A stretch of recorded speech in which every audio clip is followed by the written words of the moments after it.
तो कुर्स्क के एक और इलाके पर यूक्रेन का कब्जा हो गया है। सरकारी इमारतों से रूस का झंडा हटाया गया। कुर्स्क के वेनेजियानो पर यूक्रेनी सेना का कब्जा।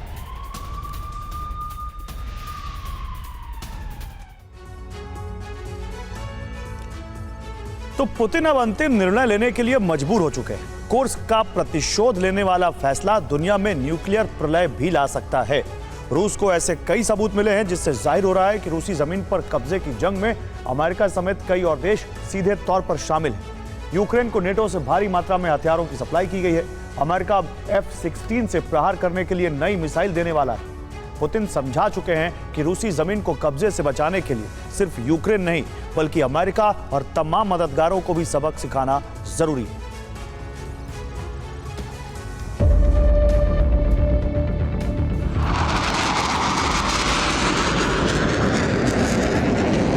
Bravo 6, second platoon is moving to rendezvous near your location. What's your status? Over.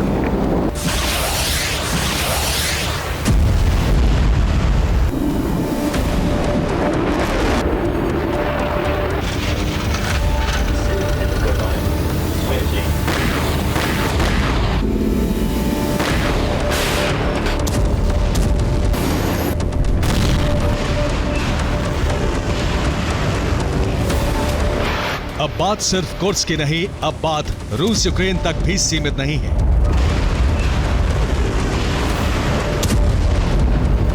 नए दौर में हाइमर्स को इस्कंदर भस्म कर रहा है।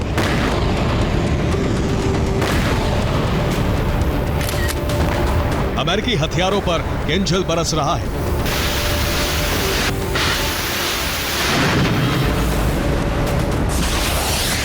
ये रूस की ताकत की नुमाइश नहीं बल्कि ये संकेत है पुतिन के गुस्से का, उस क्रोध की ज्वाला का जिसमें यूक्रेन नहीं बल्कि नेटो के कई देश भस्म हो सकते हैं।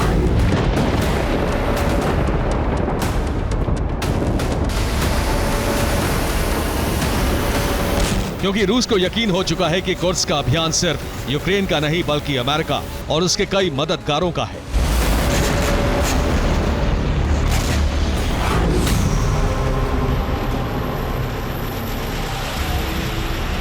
सबूत रूस से जारी कर दिए गए हैं। कुर्स्क में अमेरिकी बम से हमले हो रहे हैं। कुर्स्क की जमीन पर ब्रिटिश चैलेंजर टैंक दौड़ रहे हैं। कनाडा के बख्तरबंद वाहन में यूक्रेनी सैनिक सवार हैं और फ्रांस की स्कैल्प मिसाइलों से हमले हो रहे हैं।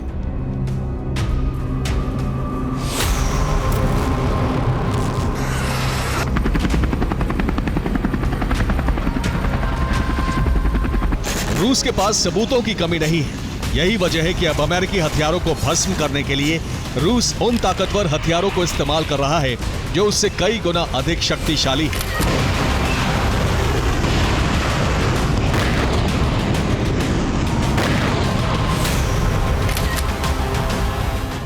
कुर्स्क के बिल्कुल करीब सूमी से अमेरिकी हाइमर्स सिस्टम से हमले हो रहे थे।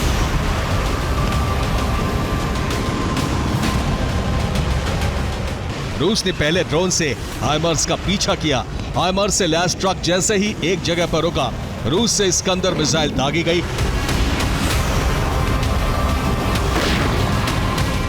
और हाइमर्स सिस्टम भस्म हो गया।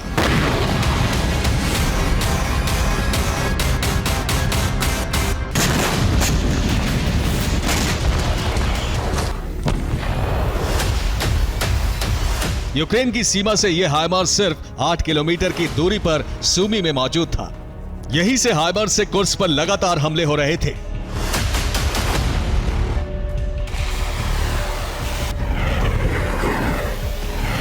लेकिन यह शुरुआत है, आगे क्या होने वाला है इसके संकेत अमेरिका और रूस दोनों से मिले हैं।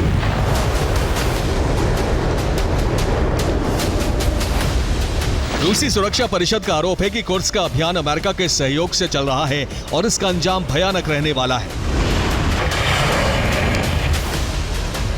कुर्स्क में यूक्रेनी सेना के अभियान में अमेरिका का शामिल न होने वाला दावा बिल्कुल झूठ है। रूस क्या निर्णय लेने वाला है इसका खुलासा जल्द होगा, लेकिन यह तय है कि पुतिन नेटो या बाल्टिक देशों पर हमले का फैसला ले सकते हैं।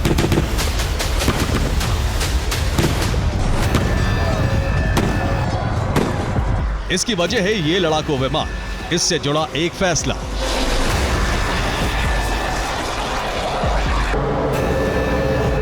बाइडेन यूक्रेन को ऐसी क्रूज मिसाइल देने वाले हैं जिससे कुर्स्क ही नहीं बल्कि रूस के कई और शहर भस्म हो सकते हैं।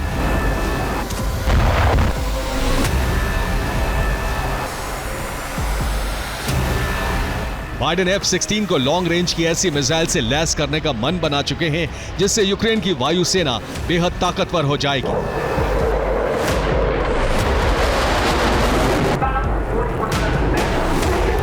यूक्रेन की सीमा से 300 किलोमीटर के दायरे में बसे शहरों पर यूक्रेन बेहद घातक हमले कर सकेगा।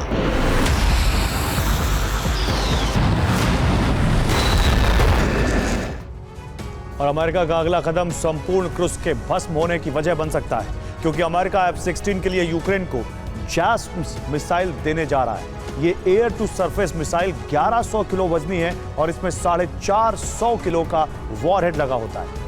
यूक्रेन की सीमा में उड़ान भरते हुए F-16 से मिसाइल प्रहार हुआ तो ये रूस में 361 किलोमीटर तक के इलाके में तबाही मचा सकती है। इस मिसाइल से रूस के कई शहर भस्म हो सकते हैं। हमले के लिए F-16 को बॉर्डर भी क्रॉस करना नहीं पड़ेगा। अगर ये मिसाइल यूक्रेन को मिली तो ये सबसे लंबी दूरी की मिसाइल होगी।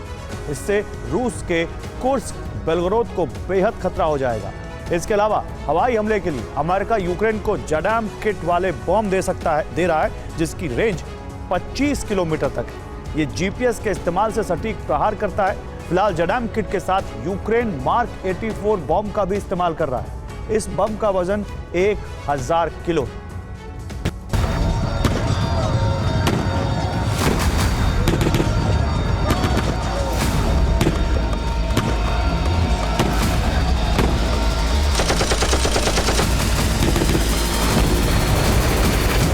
कुर्स्क के त्योकटिक्नु में रूसी सेना के ठिकाने पर यूक्रेन ने जडैम बमों से हमला किया।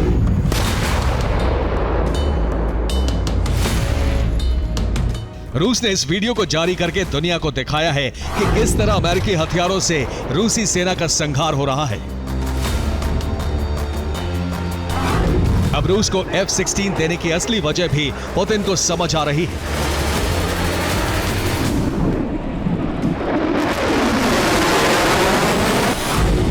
F-16 का यूक्रेन की जमीन पर पहुंचना, F-16 आते ही रूस का कुर्स्क में हमला बोलना, F-16 के लिए अमेरिका से नई मिसाइल का ऐलान होना, पुतिन इसे महज संयोग नहीं मानते। यही वजह है कि रूसी सेना कुर्स्क में जंग लड़ रही है, लेकिन रूस की सरकार एक बड़ी रणनीति बनाने में जुटी है। पुतिन ने रूसी सुरक्षा परिषद की आपात बैठक बुलाई है। बैठक में यूरोप के खिलाफ अभियान पर फैसला हो सकता है। नेटो से बदले का एक्शन प्लान फाइनल हो सकता है। किंजल मिसाइल के इस्तेमाल से यह जाहिर हो चुका है कि अब रूस अपनी पूरी ताकत झोंकने वाला है और इसीलिए न्यूक्लियर हथियारों के इस्तेमाल की आशंका मजबूत होती जा रही है।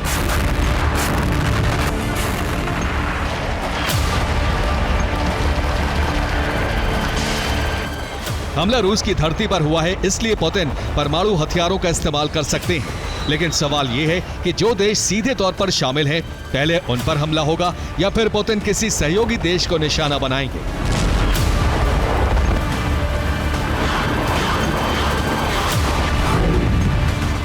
अमेरिका, ब्रिटेन, फ्रांस, जर्मनी इस जंग में सीधे तौर पर मदद कर रहे हैं। अब रूस के टारगेट पर कनाडा भी है।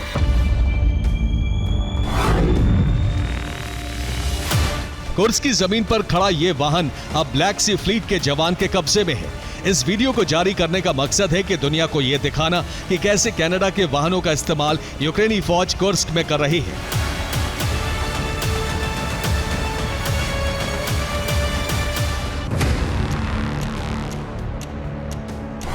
इस वाहन का नाम रोशेल सीनेटर है।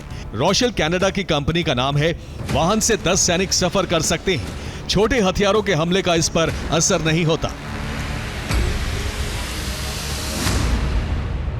ब्रिटेन के खिलाफ भी रूस आग बबूला है, क्योंकि कुर्स्क में ब्रिटिश चैलेंजर 2 टैंक का इस्तेमाल किया जा रहा है। यह पहली बार है जब ब्रिटिश टैंकों का इस्तेमाल रूस की धरती पर किया जा रहा है। नेटो के खिलाफ रूस की सेना ने युद्ध की तैयारी भी शुरू कर दी है। रूस के एक परमाणु बॉम्बर के कॉकपिट से यह वीडियो रिकॉर्ड किया गया है। यहाँ रूसी बॉम्बर के बेहद करीब नेटो एयर पुलिसिंग इंटरसेप्टर नजर आ रहा है।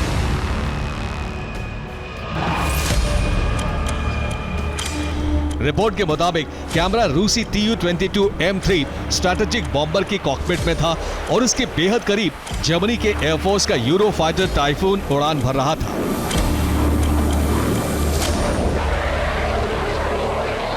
अंदेशा है कि रूस बाल्टिक देशों से भी नेटो के खिलाफ युद्ध की शुरुआत कर सकता है।